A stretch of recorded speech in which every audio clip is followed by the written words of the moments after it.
buy real estate, it goes up a little bit, leverage that, buy more, goes up a little bit, leverage that, you can buy more. All of a sudden in a 30-year period, you've got a huge property portfolio. And this is where, I look at the demand drivers for Bitcoin, like what could create something like this? There are sort of two huge markets, I think, which could be a complete game changer from a demand perspective. The first is the energy markets, oil.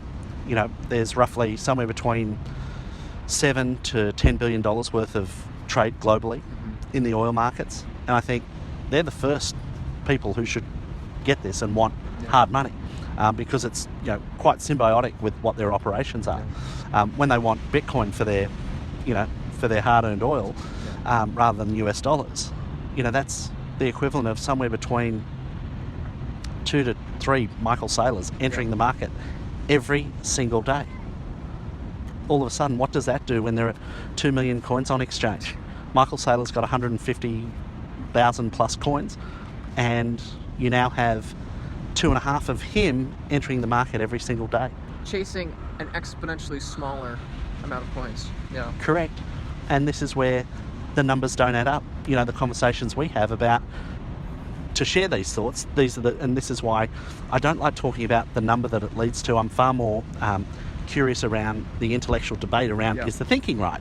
And this is the fun part that, being a study of, finance and economics for the last 2.5 decades, this is the fun part where it's like, no, economics doesn't work in an accretive fashion when there's competition between, functions of money. It actually becomes exponential, not an accretive. So this is where I think, what you do and what I do is so important, that, we want to help people around us to preserve their wealth and, hopefully, insulate them from any economic catastrophes that are coming. And I personally view this as, the greatest tool for doing that. And that's a very superficial reason for doing that. I think it has it will have a much bigger impact on society moving forward, and I think it has the ability to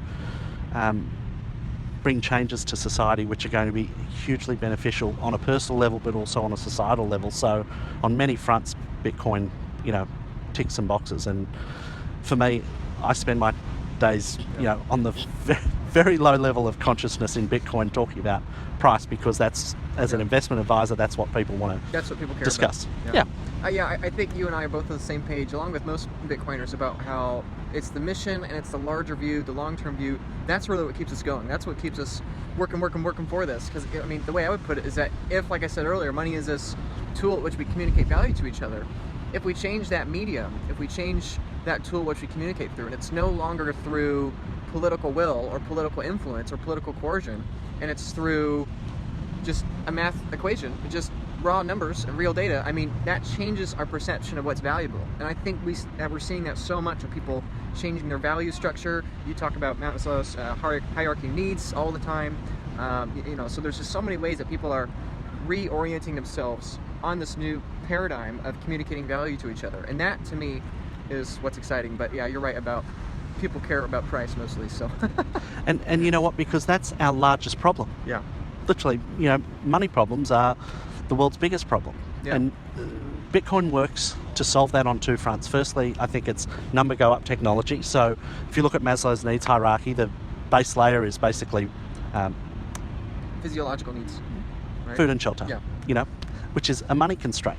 So you buy Bitcoin, it basically levels you up on that. So all of a sudden you don't need to concern yourself with that. And then you can start thinking about bigger things like love and connection, and then, ascending that. And this is what's really exciting for me, is that it solves that problem. But while it's solving that problem, it's also changing you as a person internally to realise maybe all of those, monetary aspirations that I had of fancy boats and private jets and blah, blah, blah, aren't really that important. Yeah. Like, they really aren't important. Like, people think, if I get X, Y, or Z, I'm going to be happy. And it's like, I could give you that tomorrow and it will not solve the happiness problem. Yeah. And this is where Bitcoin is a forcing function to look inside and actually have a deeper look at what's important to you. And I know we get excited talking about, hypothesizing about number go up, but the real change and benefit, I think, is a personal one. And my hope is that, we can spread that message to help improve people's lives, Yeah. because I think it is a forcing function for that. You've got number go up tech, and then you've got, well, you're almost required to look internally to improve yourself and think about that. So Yeah. I often say that this whole, quote unquote clickbait of, $10 million of Bitcoin, $100 million of Bitcoin, or in your case, billions of dollars of Bitcoin, is that it's funny because people think that it's deceptive or wrong because I don't really believe. I couldn't possibly believe Bitcoin's going $100 million. And then once you go to the rabbit hole, it's like, yeah, you're right. I don't really believe that, but it's because I think that's too bearish, right? yes, that's, I that's think the that's funny too thing. pessimistic, right? So it's like, yes, you're right. I don't believe this, but I'm tempering my expectations. I had a conversation recently where someone said, you think Bitcoin's going to be $7 billion a coin? I went, yeah, that's a conservative figure. Straight face, and I literally believe that when I say that, because if people really understood what this thing is and the future potential, I think it should be. That would be fair market value. In fact, it'd be ultra conservative. And Thank you so much for watching my content and being a supporter of mine. I really appreciate it. It's a lot of fun for me to do, and it's really meaningful to know that so many people are enjoying my content and learning about Bitcoin. I think it's so important for people to get off zero. In addition to getting off zero, it is really critical. It is really important that you also begin taking self-custody of your sats and of your Bitcoin.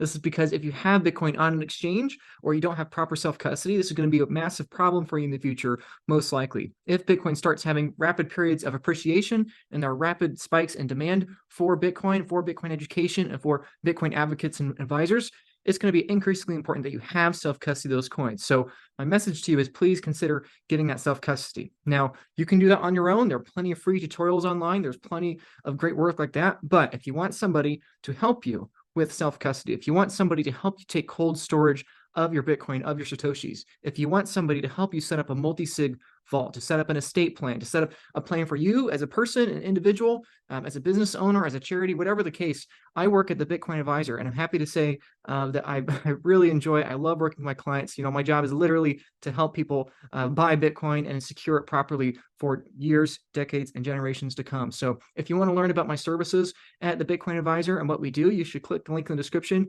Here you can read a bit about what I do. You can book a free consultation with me. You can book a free meeting with me. I'll send you lots of free complimentary paperwork explaining how multi-sig vaults work, cold storage, giving you all the education you need. Everything's fully open source. What we do, our main goal is education, helping get coins off exchanges, and people be able to not lose sleep at night when they buy and secure their Bitcoin. So you can feel free to book a meeting with me. The first one is free and complimentary, just to figure out what your priorities are and get that adjusted.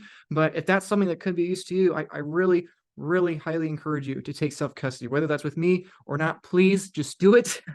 But for the many of you that probably will eventually want a multi-sig collaborative custody vault, the Bitcoin Advisor could be the place to go. And so click the link in the description, check that out. Really appreciate your time.